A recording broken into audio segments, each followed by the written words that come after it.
শুভেন্দুর উপর হামলা, রাজ্যসভায় চিঠি দিয়ে আলোচনার আবেদন। চিঠি দিলেন বিজেপি সাংসদ শ্রমিক ভট্টাচার্য।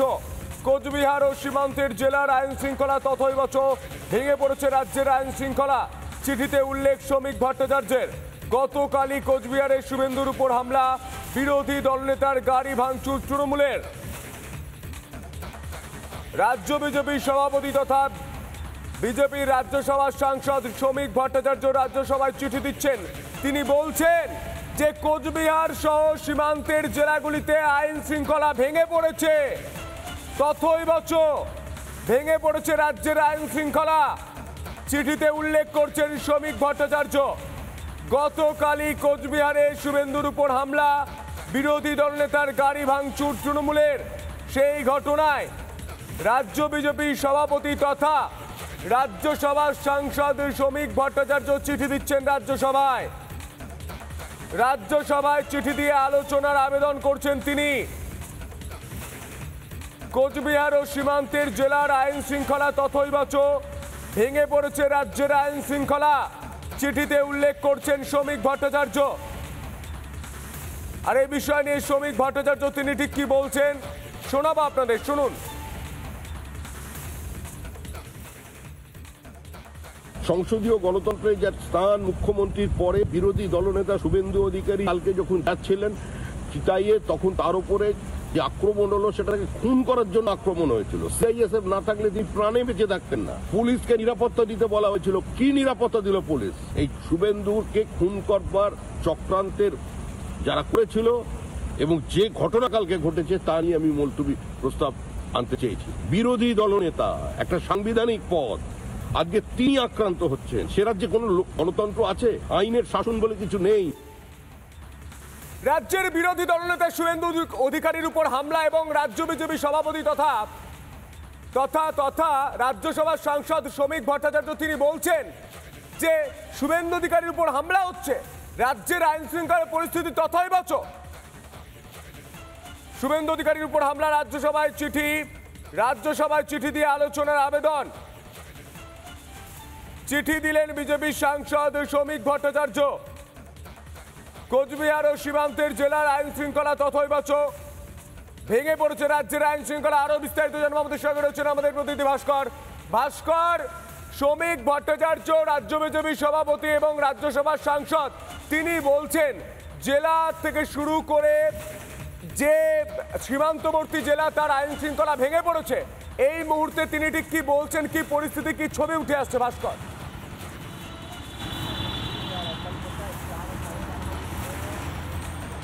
একদমই সন্তু, দেখো বিজেপির রাজ্য সভাপতি এবং রাজ্যসভার সাংসদ শ্রমিক ভট্টাচার্য আজকে রাজ্যসভাতে কিন্তু মোশন দিয়েছেন অন্য সমস্ত আলোচনা বন্ধ রেখে আগে এই আলোচনাটা করা হোক।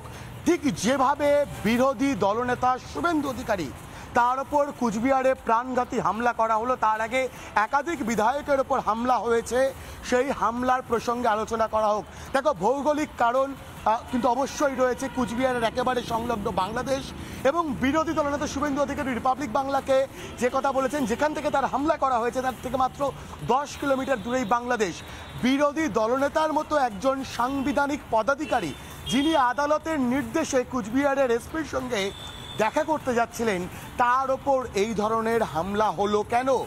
এবং সেই জায়গা থেকে দাঁড়িয়ে রিপাবলিক বাংলা সবার প্রথমে এই খবর ব্রেক করে। কেন্দ্রীয় স্বরাষ্ট্র মন্ত্রক উদ্বিগ্ন, সে কারণে নিরাপত্তাও বাড়ানো হয়েছে বিরোধী দলনেতা শুভেন্দু অধিকারীর। ইতিমধ্যে Z+ ক্যাটাগরির নিরাপত্তা তাকে দেওয়া হয়। আর এই প্রেক্ষিতেই রাজ্যসভার সাংসদ এবং বিজেপির রাজ্য সভাপতি শ্রমিক ভট্টাচার্য রাজ্যসভাতে মোশন এনেছেন যে এটা নিয়ে আলোচনা করা প্রয়োজন, কারণ যেভাবে প্রাণঘাতী খুনের চক্রান্ত করা হয়েছে। একদমই তাই, সেই অভিযোগ শুভেন্দু অধিকারী তিনি নিজে করেছিলেন। তিনি বলেছিলেন যদি বুলেট প্রুফ গাড়ি না হতো তাহলে আমার মৃতদেহ দেখতে পেতেন গোটা বাংলার মানুষ। যেভাবে হামলা চালানো হয়েছে, যেভাবে বাংলাদেশিরা তৃণমূলের পতাকা নিয়ে হামলা চালিয়েছে। এই মুহূর্তে আমাদের সঙ্গে টেলিফোন লাইনে রয়েছেন জগদীশ চন্দ্র বর্মা, বসুনিয়া তৃণমূলের সাংসদ। আপনাকে রিপাবলিক বাংলায় স্বাগত জানাই। কি বলবেন, আপনার এলাকার, আপনার পার্শ্ববর্তী এলাকার আইন শৃঙ্খলা নিয়ে প্রশ্ন উঠছে এবং শ্রমিক ভট্টাচার্য রাজ্যসভায় আলোচনা চাইছেন? আমি প্রথমে বলবো যে যারা এটা বলছে তাদেরকে একটু পিছনে ফিরে যেতে বলছি। 2019-এ লোকসভা নির্বাচনের পর গোটা কুচবিহার জেলা জুড়ে বিজেপি যে সন্ত্রাস করেছিল এবং সেই সন্ত্রাসে আমি নিজে একজন বিধায়ক ছিলাম, তখন আমার উপর আক্রমণ হয়েছিল, আমার গাড়ি ভাঙচুর হয়েছিল, উদয়ন গুহর উপর আক্রমণ হয়েছিল, উদয়ন গুহর হাত ভেঙেছিল এবং আমাদের রাজ্য আপনিও নেতা মানছেন যে কোচবিহারের আইন শৃঙ্খলা পরিস্থিতি ভালো নয়? আমি তা বলছি না। কুচবিহার পুরা এর জন্য দায়ী বিজেপি, কারণ গোটা বিজেপি শাসিত রাজ্যে যেভাবে বাঙালিদের উপর অত্যাচার করা স্যার, হচ্ছে, বিষয়টা তৃণমূল বিজেপি নয়, বিষয়টা রাজ্যের বিরোধী দলনেতা শুভেন্দু অধিকারীর উপর হামলা হয়েছে। স্যার, আপনিও স্বীকার করছেন কোচবিহারের আইন শৃঙ্খলা পরিস্থিতি ঠিক নয়, ভালো নয়। আমি কুচবিহারের আইন শৃঙ্খলা পরিস্থিতি অনেক ভালো, সেটাকে নষ্ট করতে শুভেন্দু সেখানে গেছে। শুভেন্দু ইচ্ছাকৃত ভাবে কুচবিহারের আইন শৃঙ্খলা নষ্ট করার জন্য গেছে। আপনার উপরে যখন হামলা হয়েছিল আপনি ইচ্ছা করেই মার খেয়েছিলেন, এটাই বলতে চাইছেন? 21শে জুলাই উনি বলেছিলেন 65 জন বিধায়ককে নিয়ে তিনি কুচবিহারে যাবেন। কিসের জন্য 65 জন বিধায়ককে নিয়ে কুচবিহারে যাবেন? অর্থাৎ তিনি কুচবিহারের আইন শৃঙ্খলা নষ্ট করার জন্য একটা গেম প্ল্যান করে সেখানে গেছেন। অর্থাৎ ইচ্ছাকৃত ভাবে কুচবিহারের শান্ত পরিবেশকে অশান্ত করার চেষ্টা শুভেন্দু অধিকারী করছে। মানে আপনি বলছেন শুভেন্দু অধিকারী ইচ্ছা করে এই ঘটনা ঘটিয়েছে, আর আপনি যখন মার খেয়েছিলেন তখনও ইচ্ছা করেই ঘটনা ঘটিয়েছিলেন আপনার যুক্তি অনুযায়ী? 21শে জুলাই যখন উনি বলেছিলেন উত্তরখণ্ড অভিযান থেকে যে 65 জন বিধায়ককে নিয়ে কুচবিহারে যাব, কি প্রয়োজন ছিল কুচবিহারে 65 জন বিধায়ককে নিয়ে গিয়ে আইন শৃঙ্খলা নষ্ট করা? কুচবিহারের শান্তিপ্রিয় মানুষ অনেক ভালো জায়গায় কুচবিহার আছে। বেশ, অসংখ্য ধন্যবাদ। দ্বিচারিতার মতো কথা বলছেন তিনি প্রথম বলছেন যে আমার উপর হামলা হয়েছিল, তারপর বলছেন যে শুভেন্দু অধিকারী নিজে থেকে অশান্তি তৈরি করার চেষ্টা করেছে। কি করে হয়? এর পাশাপাশি যে খবরে নজর রাখতে হচ্ছে এই মুহূর্তে গুরুত্বপূর্ণ খবর, মাত্র 7 নানা ধরনের কন্টেন্ট দেখার জন্য লাইক করুন, শেয়ার করুন আমাদের ফেসবুক পেজ, সাবস্ক্রাইব করুন আমাদের ইউটিউব চ্যানেল। পাশাপাশি অন্যান্য ব্রেকিং নিউজের জন্য অবশ্যই চোখ রাখুন রিপাবলিক বাংলায়।